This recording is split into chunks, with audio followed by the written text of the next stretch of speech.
वो दिन वो नज़ारा भी आएगा, समंदर आएगा तो किनारा भी आएगा। ज़िंदगी की परेशानियों से हार मत जाना है दोस्त, ज़िंदगी की परेशानियों से हार मत जाना है दोस्त, तुझसे मिलने एक दिन वो सितारा भी आएगा। तो हेलो दोस्तों, कैसे हो आप सब? आशा करता हूँ मस्त होंगे, बड़े होंगे, बेहतरीन होंगे। तो स्वागत है एक बार फिर से एक और शानदार सेशन में। तो आ जाओ सभी। और अभी तक जिसने भी सेशन को शेयर नहीं किया वो एक बार सेशन को शेयर कर दो और सेशन को लाइक ज़रूर कर दे सभी। तो चलो शुरू करते हैं आज का अपना ये सेशन। और आज का ये सेशन रीट पात्रता परीक्षा 2025 के लिए आज का हमारा ये सेशन बहुत इंपॉर्टेंट सेशन रहने वाला है। इस सेशन में मैं आपके लिए लेकर आया हूँ साइकोलॉजी के इम्पोर्टेंट क्वेश्चन, जो एग्जाम की दृष्टि से बहुत ही महत्वपूर्ण और बेहतरीन क्वेश्चन होने वाले। तो चलो शुरू करते हैं आज का अपना ये सेशन। और पहला क्वेश्चन आपकी स्क्रीन पर, प्रथम शैक्षिक मनोवैज्ञानिक है। तो प्रथम शैक्षिक मनोवैज्ञानिक कौन है? ऑप्शन आपके सामने, थार्नडाइक, स्किनर, जॉन डेवी, पावलाव। तो इनमें से कौन सा आंसर राइट आंसर है? प्रथम शैक्षिक मनोवैज्ञानिक कौन है? इनमें से फटाफट आंसर कर दो एक बार कमेंट में, सभी का आंसर आना चाहिए कमेंट में। तो आप यहाँ पर कौन सा आंसर करेक्ट आंसर रहने वाला बताओ। तो यहाँ पर आंसर आ रहा है ए आंसर आ रहा है सभी का। बहुत बढ़िया दोस्तों, सभी ने बिल्कुल राइट आंसर दिया ए आंसर। तो प्रथम शैक्षिक मनोवैज्ञानिक कौन है? थॉर्नडाइक। तो यहाँ पर ए आंसर सभी ने बिल्कुल राइट आंसर दिया। बहुत बढ़िया दोस्तों, अपना यहाँ पर ए आंसर बिल्कुल राइट आंसर है। अगला क्वेश्चन है,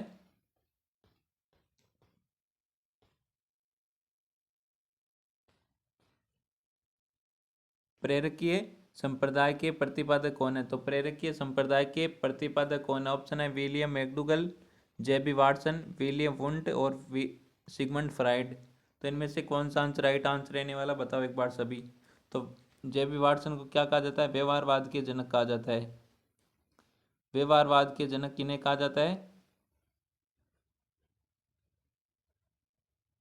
जेबी वाटसन को। और विलियम वुंट ने जर्मनी के लिप्जिंग स्थान पर सर्वप्रथम मनोवैज्ञानिक प्रयोगशाला की स्थापना की थी विलियम वुंट ने। और इसी कारण विलियम वुंट को प्रयोगात्मक मनोविज्ञान का जनक कहा जाता है। प्रयोगात्मक मनोविज्ञान के जनक कौन है? William Wundt. सिगमंड फ्राइड ने चेतना शब्द की कितनी अवस्था बताई थी? बताओ एक बार सभी। चेतना शब्द की कितनी? 3 अवस्था बताई थी, चेतन, अचेतन और अर्धचेतन। तो यहाँ पर कौन सा आंसर राइट आंसर बताओ एक बार सभी। प्रेरकीय संप्रदाय के प्रतिपादक कौन है? तो कौन है यहाँ पर? अपना यहाँ पर भी ए आंसर बिल्कुल राइट आंसर दिया, जिसने भी दिया उन सभी का बिल्कुल राइट आंसर है ए आंसर। विलियम मैकडूगल है प्रेरकीय संप्रदाय के प्रतिपादक है। तो यहाँ पर कौन सा? A answer William McDougall. तो यहाँ ए आंसर जिसने भी दिया उन सभी का बिल्कुल राइट आंसर है। तो एक बार सभी सेशन को शेयर कर दो अपने दोस्तों के साथ, ताकि वे भी जुड़ जाए सेशन के साथ। और जिसने भी सेशन को लाइक नहीं किया है वो एक बार सेशन को लाइक ज़रूर कर दे। नेक्स्ट क्वेश्चन है, निम्न में से कौन सा कथन शिक्षा मनोविज्ञान के अर्थ को सबसे अधिक सही ढंग से प्रकट करता है? तो निम्न में से कौन सा कथन शिक्षा मनोविज्ञान के अर्थ को सबसे अधिक सही ढंग से प्रकट करता है? तो ऑप्शन है, यह व्यक्ति के मन के अध्ययन का विज्ञान है, यह व्यक्ति के अनुभवों का विज्ञान है, इसका संबंध केवल व्यक्ति की सामाजिक प्रक्रियाओं से, ये शिक्षा को मनोवैज्ञानिक आधार प्रदान कराता है। तो यहाँ पर कौन सा आंसर राइट आंसर बताओ एक बार सभी। क्वेश्चन को ध्यान से देखना है कि क्वेश्चन को आपको पहले ये देखना कि क्वेश्चन में पूछा क्या जा रहा है। यहाँ हमसे क्या पूछा जा रहा है कि शिक्षा मनोविज्ञान के अर्थ को सबसे अधिक सही ढंग से प्रकट कौन सा कथन कर रहा है। तो बताओ यहाँ पर कौन सा आंसर राइट आंसर बताओ। सभी का आंसर आना चाहिए यहाँ पर करेक्ट आंसर, सभी का बिल्कुल राइट आंसर आना चाहिए। यहाँ पर आंसर आ रहा है, ए आंसर आ रहा है, सी भी आंसर आ रहा है, बी भी आंसर आ रहा है, डी भी आंसर आ रहा है। चारों के चारों आंसर आ रहे हैं। क्या बात है भाई। ए आंसर आ रहा है यहाँ पर, बी भी आंसर आ रहा है कईयों का सी भी आ रहा है और डी भी आंसर आ रहा है यहाँ पर। तो शिक्षा मनोविज्ञान के अर्थ को सबसे सही अधिक सही ढंग से प्रकट कौन कर रहा है भाई? तो ये शिक्षा को मनोवैज्ञानिक आधार प्रदान कराता है। तो यहाँ पर डी आंसर जिसने भी दिया है उन सभी का बिल्कुल राइट आंसर है। तो शिक्षा मनोविज्ञान के बारे में पूछा आपसे, शिक्षा मनोविज्ञान के बारे में, तो शिक्षा मनोविज्ञान शिक्षा को मनोवैज्ञानिक आधार प्रदान कराता है। तो यहाँ पर डी आंसर बिल्कुल सही कथन है यहाँ पर। और मनोविज्ञान के अर्थ को सबसे सही ढंग से यही प्रस्तुत कर रहा है। तो यहाँ पर डी आंसर बिल्कुल राइट आंसर है, जिसने भी डी आंसर दिया है उन सभी का बिल्कुल राइट आंसर है। नेक्स्ट क्वेश्चन आपके सामने, किस व्यवहारवादी का मानना है कि अन्य व्यवहारों की भांति भाषा की क्रिया प्रस्तुत अनुबंधन द्वारा सीखी जाती है? तो किस व्यवहारवादी का मानना है कि अन्य व्यवहारों की भांति भाषा भी क्रिया प्रस्तुत अनुबंध द्वारा सीखी जाती है? ऑप्शन आपके सामने वाटसन, स्किनर, गुथरी और थॉर्नडाइक। तो इनमें से कौन सा आंसर राइट आंसर है, बताओ एक बार सभी। बिल्कुल ऐसे क्वेश्चन आपके एग्जाम में आने वाले, एग्जाम की दृष्टि से बहुत ही इंपॉर्टेंट क्वेश्चन है ये। और ये क्या कह रहा है सर, पीडीएफ कहाँ पर मिलेगी? तो पीडीएफ मिलेगी आपको, पीडीएफ मिलेगी हमारा टेलीग्राम चैनल है मुकेश जी के ट्रिक के नाम से। मुकेश जी के ट्रिक के नाम से टेलीग्राम चैनल है, वहाँ पर आपको सभी क्लासों की पीडीएफ भी मिल जाएगी। और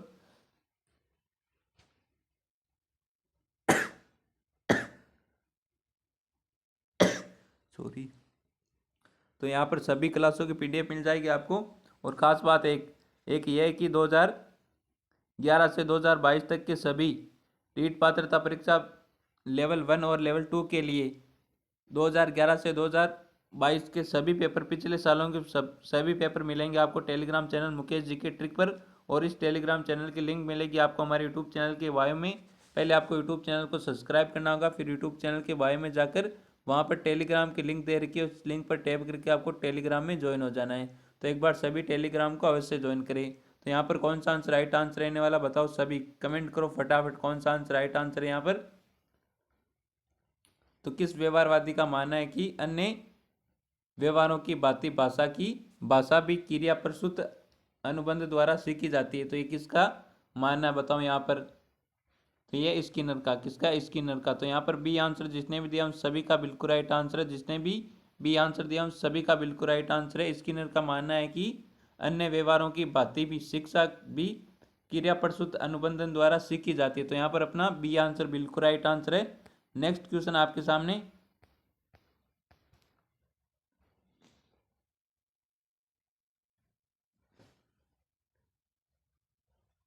अगला क्वेश्चन क्या कहता है, निम्न में से कौन सा शिक्षा मनोविज्ञान के संदर्भ में सही कथन नहीं है? तो इनमें से कौन सा कथन है जो शिक्षा मनोविज्ञान के संदर्भ में, किसके, शिक्षा मनोविज्ञान के संदर्भ में सही नहीं है? तो ऑप्शन है आपके सामने, मनोविज्ञान के सिद्धांतों व परिणामों का शिक्षा के क्षेत्र में अनुप्रयोग शिक्षा मनोविज्ञान है। शिक्षा मनोविज्ञान मनोविज्ञान की वह शाखा है जो केवल शिक्षण से संबंधित होती है। तो शिक्षा मनोविज्ञान शैक्षिक परिस्थितियों के मनोवैज्ञानिक पक्ष का होना चाहिए। शिक्षा मनोविज्ञान शैक्षिक विकास का क्रमबद्ध अध्ययन है। तो यहाँ पर कौन सा आंसर राइट आंसर है, बताओ एक बार सभी। तो शिक्षा मनोविज्ञान के संदर्भ में कौन सा कथन सही नहीं है?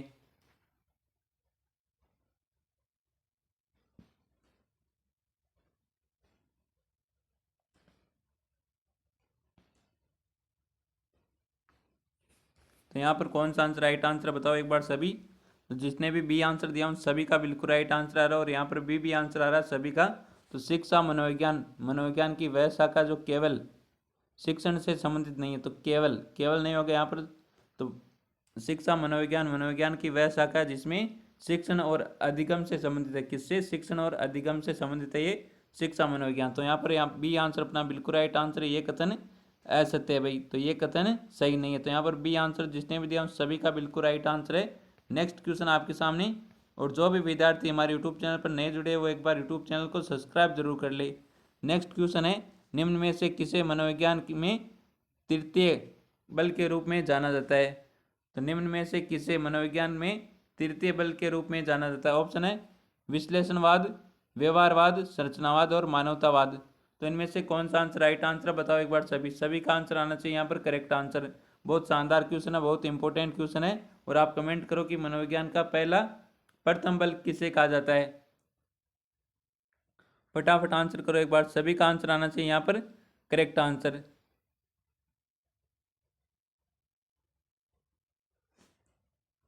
सभी का आंसर आना चाहिए यहाँ पर करेक्ट आंसर। तो प्रथम बल किसे कहा जाता है, बताओ एक बार सभी। तो प्रथम प्रथम बल किसे कहा जाता है? विश्लेषणवाद या मनोविश्लेषणवाद वाद। तो पहला बल कहा जाता है विश्लेषणवाद को या मनोविश्लेषणवाद को। दूसरा बल किसे कहा जाता है? व्यवहारवाद को। किसे कहा जाता है? व्यवहारवाद को। और मनोविश्लेषणवाद के प्रतिपादक कौन है? सिगमंड फ्राइड है। कौन है? Sigmund fried. और व्यवहारवाद के सभी को पता है वाटसन है। और दूसरा बल कहा जाता है व्यवहारवाद को। और तीसरा बल तीसरा बल है वो किसे कहा जाता है? मानवतावाद को। किसको? मानवतावाद को। तो यहाँ पर कौन सा हो जाएगा अपना? D answer. डी आंसर जिसने भी दिया सभी का बिल्कुल राइट आंसर है। पहला बल विश्लेषणवाद को, दूसरा बल व्यवहारवाद को, जो जिसके प्रतिपादक कौन है? जेबी वाटसन है। कौन है? जेबी वाटसन। और तीसरा बल मानवतावाद को। तो यहाँ पर कौन सा डी आंसर अपना बिल्कुल राइट आंसर है? जिसने भी डी आंसर दिया उन सभी का बिल्कुल राइट आंसर है। तो आप बताओ कमेंट में मानवतावाद के प्रतिपादक कौन है? फटाफट कमेंट करो एक बार सभी, देखते ही कौन आंसर करता है बिल्कुल सही। नेक्स्ट क्वेश्चन है, निम्नलिखित में से कौन सी शिक्षा मनोविज्ञान की विशेषता नहीं है? तो इनमें से कौन सी शिक्षा मनोविज्ञान की विशेषता नहीं है? तो ऑप्शन है आपके सामने। शिक्षा मनोविज्ञान का मुख्य केंद्र दर्शन शास्त्र का अध्ययन करना है। शिक्षा मनोविज्ञान का मुख्य केंद्र मानव व्यवहार है। शिक्षा मनोविज्ञान शैक्षिक परिस्थिति में मानव व्यवहार का अध्ययन कराता है। शिक्षा मनोविज्ञान शिक्षण अधिगम प्रक्रिया हेतु सरल मार्ग प्रशस्त कराता है। तो इनमें से कौन सा आंसर राइट आंसर है? बताओ एक बार सभी। सभी का आंसर आना चाहिए यहाँ पर करेक्ट आंसर। एक बार सभी आंसर कर दो कमेंट में, फटाफट आंसर कर दो एक बार सभी कमेंट में। तो यहाँ पर कौन सा आंसर राइट आंसर है? बताओ एक बार सभी। शिक्षा मनोविज्ञान की विशेषता नहीं। तो इनमें से कौन सी एक जो शिक्षा मनोविज्ञान की विशेषता नहीं है? तो बताओ एक बार सभी कौन सा आंसर राइट आंसर है यहाँ पर।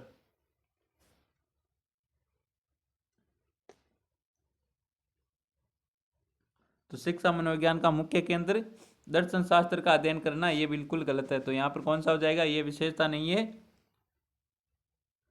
शिक्षा मनोविज्ञान की। तो यहाँ पर ए आंसर जिसने भी दिया उन सभी का बिल्कुल राइट आंसर है। मनोविज्ञान को पहले दर्शन शास्त्र की शाखा माना जाता था। किसकी?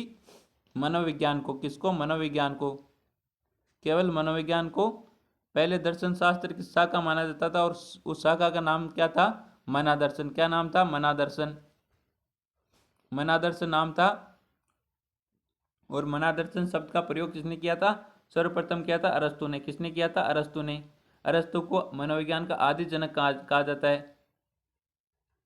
अरस्तु क्या कहा जाता है? मनोविज्ञान का आदि जनक कहा जाता है, याद रखना। नेक्स्ट क्वेश्चन है,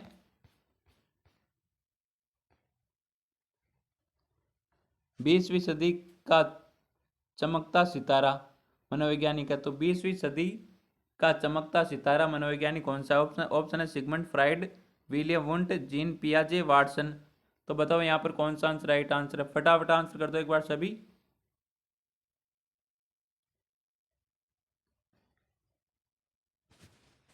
तो यहाँ पर कौन सा आंसर राइट आंसर है? 20वीं सदी का चमकता सितारा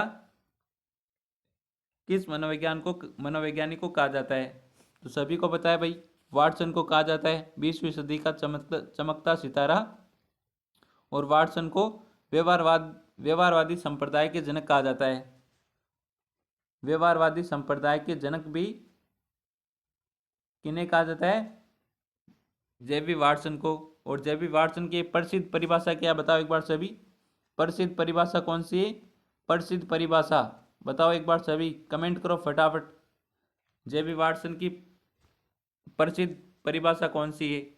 क्या है कि मुझे कोई भी बालक दे दो, मैं उसे वैसा बना सकता हूँ जैसा मैं चाहता हूँ। ये कहा था वाटसन ने। किसने कहा था? वाटसन ने। वाटसन ने कहा था कि तुम मुझे कोई भी बालक दे दो, मैं उसे वैसा बना सकता हूँ जैसा मैं चाहता हूँ। ये कई बार आती है भाई, वेरी इंपॉर्टेंट है, तो याद रखना इसको। नेक्स्ट क्वेश्चन है, निम्न कथनों में से कौन सा असत्य? तो इन कथनों में से कौन सा असत्य है? कौन सा है असत्य चुनना आपको। ऑप्शन है, प्रत्येक स्थिति परिस्थिति में विद्यार्थी के लिए सीखने का क्षेत्र होता है। शिक्षा मनोविज्ञान एक शुद्ध विज्ञान है जैसे कि गणित तथा भौतिक विज्ञान। शिक्षा मनोविज्ञान अध्ययन की विधियों में एक विज्ञान है। तो शिक्षा मनोविज्ञान के क्षेत्र में सभी शिक्षा परिस्थितियां शामिल होती है। तो यहाँ पर कौन सा आंसर राइट आंसर बताओ एक बार सभी। सभी का आंसर आना चाहिए यहाँ पर करेक्ट आंसर।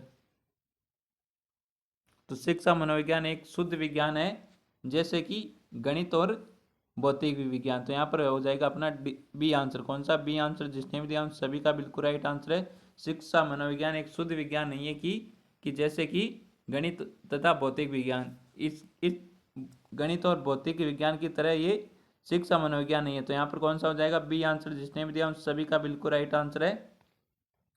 नेक्स्ट क्वेश्चन आपके सामने, निम्नलिखित में से कौन सा शैक्षिक मनोविज्ञान का क्षेत्र नहीं है? तो इनमें से कौन सा शैक्षिक मनोविज्ञान का क्षेत्र नहीं है? ऑप्शन है व्यक्तिगत समस्याएं, मूल्यांकन, पाठ्यक्रम का निर्माण, अधिगम।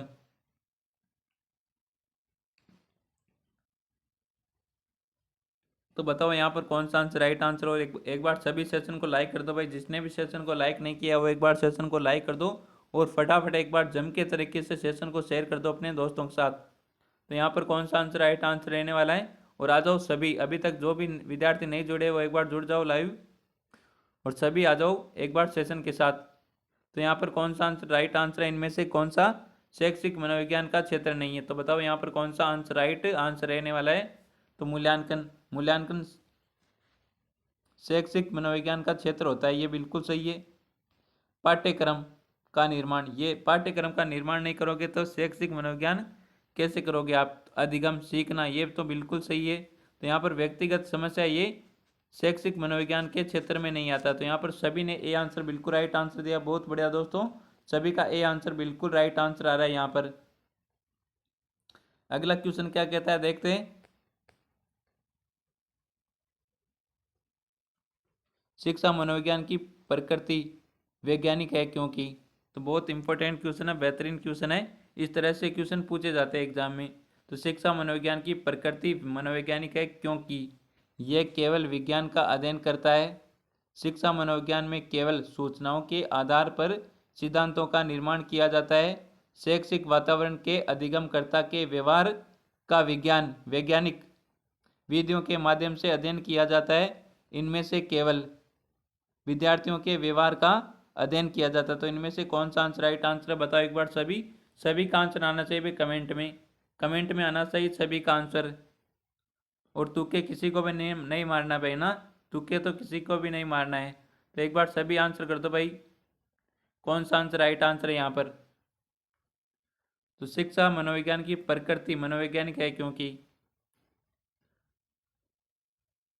तो शिक्षा मनोविज्ञान की प्रकृति मनोवैज्ञानिक है क्योंकि शैक्षिक वातावरण के अधिगमकर्ता के व्यवहार का वैज्ञानिक विधियों के माध्यम से अध्ययन किया जाता है। तो यहाँ पर कौन सा हो जाएगा? सी आंसर अपना बिल्कुल राइट आंसर है भाई।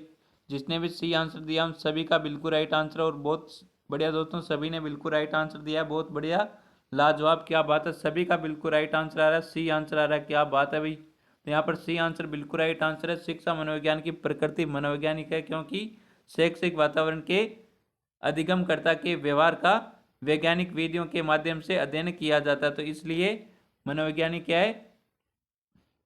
शिक्षा मनोविज्ञान की प्रकृति कैसी है? मनोवैज्ञानिक वैज्ञानिक प्रकृति है। तो यहाँ पर सी आंसर अपना बिल्कुल राइट आंसर है। अगला क्वेश्चन क्या कहता है? मूल प्रवृत्ति सिद्धांत के जनक। तो मूल प्रवृत्ति सिद्धांत के जनक कौन है? ऑप्शन है जॉन डीवी, वाटसन, मैकडूगल, ओलपोर्ट। तो यहाँ पर राइट आंसर कौन सा आंसर राइट आंसर रहने वाला? बताओ एक बार सभी। तो मूल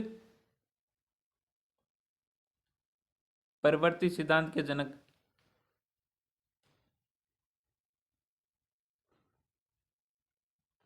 एक तो पूछा जाता है कि मूल प्रवृत्ति सिद्धांत के जनक, और एक ये पूछा जाता है कि मौलिक व्यवहारवादी। मौलिक व्यवहारवादी कौन है? बताओ एक बार सभी कमेंट करो, मौलिक व्यवहारवादी कौन है? मौलिक व्यवहारवादी कौन है? कमेंट करो सभी, देखते हैं कौन आंसर बिल्कुल राइट आंसर करता है। तब तक इस क्वेश्चन का आंसर दो आप सभी।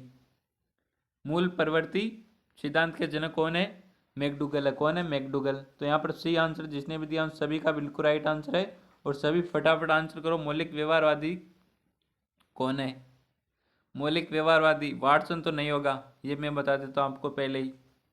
नेक्स्ट क्वेश्चन है,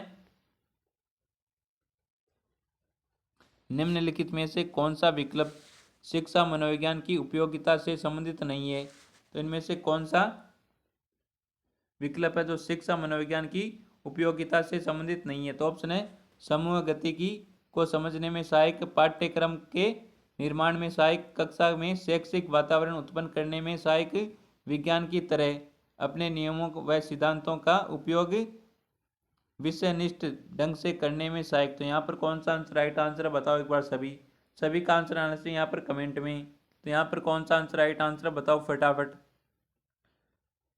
तो कौन सा विकल्प शिक्षा मनोविज्ञान की उपयोगिता से संबंधित नहीं है? तो बताओ यहाँ पर कौन सा आंसर राइट आंसर है। और सभी ने बिल्कुल राइट आंसर दिया, डी आंसर। बहुत बढ़िया दोस्तों, लाजवाब, क्या बात है, सभी ने बिल्कुल राइट आंसर दिया, डी आंसर। और आपको लास्ट में कमेंट में जरूर बताना है 30 क्वेश्चनों में से आपने कितने क्वेश्चन सही किए, आपको लास्ट में कमेंट में बताना है। और क्योंकि सभी के बिल्कुल राइट आंसर आ रहे हैं यहाँ पर, तो यहाँ पर कौन सा आंसर हो जाएगा? D answer. डी आंसर जिसने भी दिया उन सभी का बिल्कुल राइट आंसर है। अगला क्वेश्चन है विश्लेषणात्मक मनोविज्ञान के प्रतिपादक कौन है? तो option Sigmund Freud, Erikson, William Wundt और युंग। तो यहाँ पर कौन सा आंसर राइट आंसर है? फटाफट आंसर करो एक बार सभी।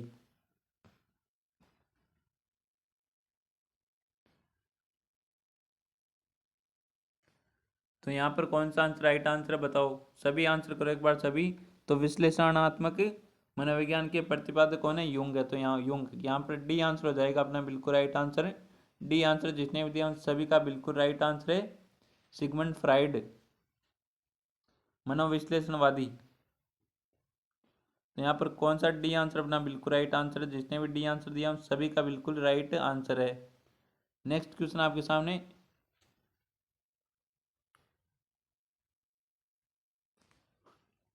विद्यालय अधिगम और स्मृति रिटेंशन की प्रकृति दशाओं, परिणामों एवं मूल्यांकन से संबंधित मनोविज्ञान की वह विशिष्ट शाखा है जिसकी शिक्षा मनोविज्ञान है। शिक्षा मनोविज्ञान के बारे में यह राय दी। तो यह राय किसने दी? विद्यालय अधिगम और स्मृति की प्रकृति दशाओं, परिणामों और मूल्यों से संबंधित मनोविज्ञान की वह विशिष्ट शाखा है शिक्षा मनोविज्ञान। शिक्षा मनोविज्ञान के बारे में यह राय किसकी? ऑप्शन है अरस्तु की, ओसुबेल की, वुडवर्थ की, स्किनर की। तो बताओ यहाँ पर कौन सा आंसर राइट आंसर है? तो यहाँ पर जिसने भी सी आंसर दिया उनका गलत आंसर रहने वाला भाई। सी आंसर जिसने भी दिया भाई गलत आंसर आ रहा है आपका सी आंसर। तो यहाँ पर बी आंसर होगा बिल्कुल राइट आंसर। बी आंसर जिसने भी दिया है ओसुबेल। तो यहाँ पर जिसने भी बी आंसर दिया उन सभी का बिल्कुल राइट आंसर रहने वाला है। नेक्स्ट क्वेश्चन आपके सामने, निम्नलिखित में से कौन सा शिक्षा मनोविज्ञान के अध्ययन क्षेत्र के अंतर्गत नहीं आता है? तो इनमें से कौन सा शिक्षा मनोविज्ञान के अध्ययन क्षेत्र के अंतर्गत नहीं आता है? ऑप्शन है वंशानुक्रम एवं वातावरण, व्यक्तिगत भिन्नता, पारिदीय ज्ञान और अधिगम प्रक्रिया। तो यहाँ पर राइट आंसर बताओ एक बार सभी। तो निम्नलिखित में से कौन सा शिक्षा मनोविज्ञान के अध्ययन क्षेत्र के अंतर्गत नहीं आता? तो यहाँ पर सभी को भी क्या है बिल्कुल राइट आंसर आ रहा है सी आंसर। बहुत बढ़िया दोस्तों, सभी का बिल्कुल राइट आंसर आ रहा है पारिदीय। तो यहाँ पर पारेंद्रीय बिल्कुल राइट आंसर हो जाएगा। यहाँ पर जिसने भी सी आंसर दिया है उन सभी का बिल्कुल राइट आंसर है।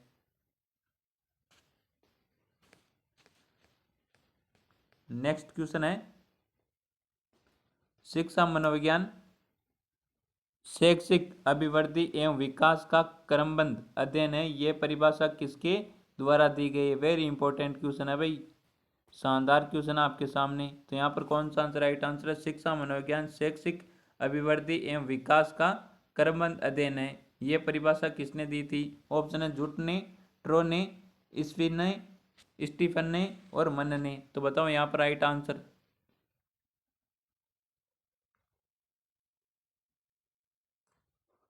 तो यहाँ पर कौन सा आंसर राइट आंसर रहने वाला बताओ एक बार सभी। तो यहाँ पर आंसर आ रहा है भाई सी आंसर आ रहा है, बी भी आंसर आ रहा है, डी भी आंसर आ रहा है। तो जिसने भी सी आंसर दिया उन सभी का बिल्कुल राइट आंसर है स्टीफन। जिसने भी सी आंसर दिया उन सभी का बिल्कुल राइट आंसर रहने वाला है। नेक्स्ट क्वेश्चन आपके सामने, किस मनोविज्ञान के स्कूल के अनुसार शिक्षण प्रक्रिया का केंद्र बालक है? तो किस मनोविज्ञान के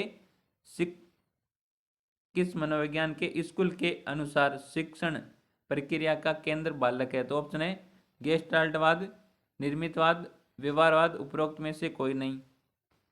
तो यहाँ पर बताओ कौन सा आंसर राइट आंसर है। फटाफट आंसर करो एक बार सभी, देखते हैं कौन आंसर बिल्कुल राइट आंसर करता है।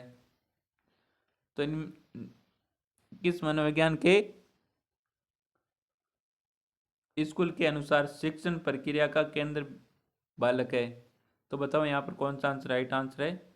और यहाँ पर जिसने भी बी आंसर दिया उन सभी का बिल्कुल राइट आंसर है निर्मितवाद। कौन सा हो जाएगा? निर्मितवाद। तो यहाँ पर जिसने भी बी आंसर दिया उन सभी का बिल्कुल राइट आंसर रहने वाला। नेक्स्ट क्वेश्चन आपके सामने, 20वीं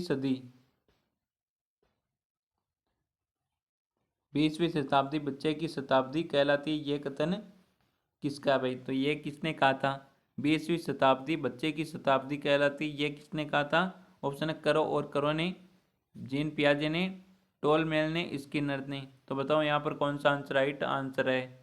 फटाफट आंसर करो एक बार, देखते हैं कौन आंसर बिल्कुल राइट आंसर करता है। 20वीं शताब्दी बच्चे की शादी कहलाती है, क्या कहलाती है बताओ एक बार सभी, फटाफट आंसर कर दो एक बार सभी। जिसने भी अभी तक जिसने भी सेशन को लाइक नहीं किया वो एक बार सेशन को लाइक कर दो। और जो भी विद्यार्थी हमारे यूट्यूब चैनल पर नहीं जुड़े वो एक बार यूट्यूब चैनल को सब्सक्राइब जरूर कर ले। तो 20वीं शताब्दी बच्चे की शताब्दी कहलाती, ये कथन किसका है? करो एंड करो का। किसका है? करो एंड करो का। एलिस करो और लिस्टर करो इनके नाम है। तो यहाँ पर ए आंसर जिसने भी दिया उन सभी का बिल्कुल राइट आंसर है एलिस करो और लिस्टर करो, हाँ यही नाम है इनके। नेक्स्ट क्वेश्चन है, निम्नलिखित में से शिक्षा मनोविज्ञान की प्रकृति को दर्शाने वाला सर्वाधिक सही उत्तर कौन सा है? तो निम्नलिखित में से शिक्षा मनोविज्ञान की प्रकृति को दर्शाने वाला सर्वाधिक सही उत्तर कौन सा है? तो ऑप्शन है अनुप्रयुक्त, अप्लाइड मनोविज्ञान, जंतु मनोविज्ञान, विकासात्मक मनोविज्ञान, संज्ञानात्मक मनोविज्ञान। तो इनमें से कौन सा आंसर राइट आंसर बताओ एक बार सभी का आंसर आना चाहिए यहाँ पर करेक्ट आंसर कमेंट में। तो यहाँ पर कौन सा आंसर राइट आंसर बताओ एक बार सभी। निम्नलिखित में से शिक्षा मनोविज्ञान की प्रकृति को दर्शाने वाला सर्वाधिक सही उत्तर कौन सा है? तो यहाँ पर कौन सा आंसर राइट आंसर है? अनुप्रयुक्त। अनुप्रयुक्त अप्लाइड है, ये अप्लाइड कौन है? अप्लाइड। अनुप्रयुक्त ये नहीं है जो प्रयुक्त नहीं होने वाला है, ये अनुप्रयुक्त है। तो यहाँ पर ए आंसर हो जाएगा बिल्कुल राइट आंसर अप्लाइड, अप्लाइड मनोविज्ञान। तो यहाँ पर ए आंसर जिसने भी दिया है उन सभी का बिल्कुल राइट आंसर है। जिसने भी ए आंसर दिया है उन सभी का बिल्कुल राइट आंसर है। शिक्षा मनोविज्ञान की प्रकृति को दर्शाने वाला सर्वाधिक सही उत्तर कौन सा है? यहाँ पर ए आंसर अप्लाइड मनोविज्ञान। नेक्स्ट क्वेश्चन है, वेरी वेरी इंपॉर्टेंट क्वेश्चन है ये तो। विलियम मैकडूगल ने अपनी पुस्तक द आउटलाइन ऑफ साइकोलॉजी में किस शब्द की आलोचना की है? तो मैकडूगल की पुस्तक है, पुस्तक का क्या नाम है? The outline of psychology. इस पुस्तक को भी याद रखना किसकी है? किस मनोवैज्ञानिक है? मैकडूगल की। विलियम मैकडूगल की पुस्तक है द आउटलाइन ऑफ साइकोलॉजी में किस शब्द की आलोचना की है? चेतना शब्द की। किसकी? चेतना शब्द की आलोचना की है। तो यहाँ पर ए आंसर जिसने भी दिया उन सभी का बिल्कुल राइट आंसर है। और चेतना की तीन अवस्था किसने बताई थी? तीन अवस्था फ्राइड ने, सिगमंड फ्राइड ने बताई थी, चेतन, अचेतन और अर्धचेतन। और आलोचना किसने की थी? मैकडूगल ने, विलियम मैकडूगल ने। पुस्तक कौन सी है? The outline of psychology. तो यहाँ पर ए आंसर अपना बिल्कुल राइट आंसर है भाई, याद रखना यहाँ पर कौन सा आंसर है? A answer. नेक्स्ट क्वेश्चन है, निम्नलिखित में से कौन सा कथन शिक्षा मनोविज्ञान से संबंधित है? तो इनमें से कौन सा कथन है जो शिक्षा मनोविज्ञान से संबंधित है? तो ये एक नियामक विज्ञान है, ये प्राकृतिक विज्ञान की तरह पूर्ण है, यह विज्ञान का शुद्ध मनोविज्ञान है, यह शिक्षण एवं अधिगम से संबंधित विज्ञान है। तो बताओ यहाँ पर कौन सा आंसर राइट आंसर है? तो पूछा कि आपसे क्वेश्चन में निम्नलिखित में से कौन सा कथन शिक्षा मनोविज्ञान से संबंधित है। तो शिक्षा मनोविज्ञान से संबंधित कौन सा है? तो यहाँ पर यह शिक्षण एवं अधिगम से संबंधित विज्ञान है। तो यहाँ पर डी आंसर अपना बिल्कुल राइट आंसर है। जिसने भी डी आंसर दिया उन सभी का बिल्कुल राइट आंसर है भाई। नेक्स्ट क्वेश्चन है, कौन से संप्रदाय का मानना है कि मनोविज्ञान संपूर्ण मानसिक क्रियाओं के संगठन का विज्ञान है? तो ये किस संप्रदाय का मानना है कि मनोविज्ञान है ये संपूर्ण मानसिक क्रियाओं के संगठन का विज्ञान है? तो ऑप्शन है संरचनावाद का, प्रकार्यवाद का, गेस्टाल्टवाद का, व्यवहारवाद का। तो बताओ यहाँ पर कौन सा आंसर राइट आंसर है? गेस्टाल्टवाद के प्रतिपादक कौन है? गेस्टाल्टवाद के वर्दीमर है ना, वर्दीमर कौन है? वर्दीमर गेस्टाल्टवाद के प्रतिपादक। व्यवहारवाद के वाटसन है। प्रकार्यवाद के विलियम जेम्स है ना, विलियम जेम्स है क्या और कौन है? तो बताओ एक बार सभी कमेंट में, प्रकार्यवाद के प्रतिपादक कौन है? तो यहाँ पर कौन सा आंसर राइट आंसर है? कौन से संप्रदाय का मानना है कि मनोविज्ञान संपूर्ण मानसिक क्रियाओं के संगठन का विज्ञान है? तो ये गेस्टाल्टवाद के अनुसार गेस्टाल्टवाद का मानना है कि मनोविज्ञान संपूर्ण मानसिक क्रियाओं के संगठन का विज्ञान है। किस संप्रदाय का मानना है? गेस्टाल्टवाद का। और गेस्टाल्टवाद का प्रतिपादक किसने किया था? तो यहाँ पर सी आंसर अपना बिल्कुल राइट आंसर है, वर्दीमर ने प्रतिपादक किया था गेस्टाल्टवाद का। नेक्स्ट क्वेश्चन है, निम्नलिखित में से कौन सा शिक्षण सूत्र गेस्टाल्ट मनोविज्ञान पर आधारित है? ऑप्शन है ज्ञात से अज्ञात की ओर, मूर्त से अमूर्त की ओर, विशिष्ट से सामान्य की ओर, पूर्ण से अंश की ओर। तो मूर्त वो होती है जो कोई चीज़ हमारे सामने पड़ी है वो मूर्त है, और जो अमूर्त जो हमारे सामने नहीं है जिसकी हम कल्पना करते हैं वो अमूर्त होती है। तो बताओ यहाँ पर कौन सा आंसर राइट आंसर है? फटाफट आंसर करो एक बार सभी, कौन सा आंसर राइट आंसर आ रहा है? तो यहाँ पर बी आंसर कर रहे हैं भाई। हाँ, बी आंसर नहीं होगा यहाँ पर। लो मैं तो हटा देता हूँ, ये बी आंसर नहीं होगा यहाँ पर। तो क्वेश्चन क्या पूछा? शिक्षण सूत्र गेस्टाल्ट मनोविज्ञान पर आधारित है। तो कौन सा? पूर्ण से अंश की ओर है भाई। डी आंसर जिसने भी दिया सभी का बिल्कुल राइट आंसर है यहाँ पर। नेक्स्ट क्वेश्चन है, मनोविज्ञान का बंजर काल माना जाता है। तो मनोविज्ञान का बंजर काल, तो मनोविज्ञान का बंजर काल माना जाता है 1890 से 1905 तक के काल को मनोविज्ञान का बंजर काल कहा जाता है। तो 1890 से 1905 तक 15 साल तक मनोविज्ञान का बंजर काल माना जाता है। तो यहाँ पर सी आंसर बिल्कुल राइट आंसर है। जिसने भी सी आंसर दिया सभी का बिल्कुल राइट आंसर। बिल्कुल ऐसे क्वेश्चन आपके एग्जाम में आते हैं। नेक्स्ट क्वेश्चन है और आज का हमारे अंतिम क्वेश्चन रहने वाला, निम्नलिखित में से कौन से शिक्षण प्रक्रम के अंग है? तो ऑप्शन है शिक्षक, वातावरण, पाठ्यक्रम, शिक्षक, शिक्षार्थी, पाठ्यक्रम, शिक्षार्थी, शिक्षक समाज और पाठ्यक्रम। तो बताओ यहाँ पर कौन सा आंसर राइट आंसर है? फटाफट आंसर करो एक बार सभी। बहुत इजी सा क्वेश्चन है और इस क्वेश्चन का आंसर आपको देना कमेंट में। बहुत शानदार क्वेश्चन है। इस क्वेश्चन का आंसर किसमें देना है? आपको कमेंट में देना है। देखते हैं कौन आंसर बिल्कुल राइट आंसर करता है। सभी को देना है कमेंट में आंसर। निम्नलिखित में से कौन से शिक्षण प्रक्रम के अंग है? तो यहाँ पर आपको कमेंट में देना आंसर। तो आज का ये सेशन आपको पसंद आया तो सेशन को एक बार लाइक जरूर कर दे, और जो भी विद्यार्थी हमारे यूट्यूब चैनल पर नए जुड़े वो एक बार यूट्यूब चैनल को सब्सक्राइब कर ले। और साथ ही रीट पात्रता परीक्षा 2025 के लिए रीट लेवल 1 और रीट लेवल 2 के लिए पिछले सालों के 2011 से 2022 तक के पेपर, पिछले सालों के पेपर चाहिए तो वो टेलीग्राम चैनल ज्वाइन करें मुकेश जी के ट्रिक को। तो मिलते हैं एक और बेहतरीन सेशन के साथ। तब तक थैंक यू, टेक केयर, जय हिंद, वंदे मातरम।